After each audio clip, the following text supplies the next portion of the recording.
This is a white iPhone 12. It seems this phone was used by an elderly person. There's a slight dent on the frame. Let's plug in the charger and test it. Charging only shows 1 watt, 1.5 watts, or 2 watts fluctuating. The screen shows nothing. Looks like the black screen and no power is just as the fan described. Why? Summer heat, watching short videos or playing games. Suddenly, the phone shuts off. Is summer not meant for phones? Recently, we've seen many cases like this. I hope everyone with a phone watches until the end to prevent this issue. Those watching this far are true fans. Don't forget to double tap the screen and give me a like. Thanks for your support. We heat it up for 3 minutes, then lift a corner to slide around and open the screen. Do you think this phone has been opened before? Let's look closely. The fan said it's been to the official repair center. They said the motherboard had an issue, but the manufacturer won't repair motherboards if you want it fixed. They'll only offer a costly replacement, and all your data will be gone. We start by removing the screen. Quick question, what phone do you use? Does it have any issues?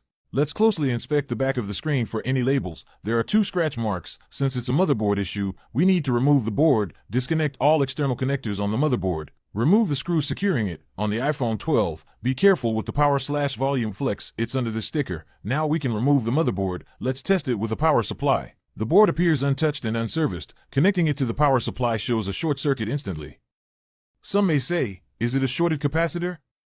Not necessarily. We place it under thermal imaging to observe. No obvious heat spots on the surface. iPhone 12 has a dual-layer motherboard. We need to peel off stickers and foam to separate the layers. Place the motherboard on the heating station, then use a heat gun to melt the solder points. Once the solder melts, quickly separate the layers. After separation, inspect the upper board. It holds the CPU, storage, and audio ICs. The lower board contains Wi-Fi, baseband, and signal circuits. To find the fault, we test only the upper layer. With thermal imaging, still shows a short. The charging IC is heating up badly. Place the upper board in the holder. Protect the area around the charging IC. Apply heat to remove the damaged charging IC. This IC isn't just for charging, it also controls main power distribution. So, if it's faulty, the phone can't turn on. After removal, smooth the pads. Clean them thoroughly. Take a brand new charging IC, add fresh solder balls to it, apply flux to the motherboard pads, install the new IC, heat until we see the IC settle in place. When it bounces slightly to the touch, it's installed properly. Test again with just the upper board.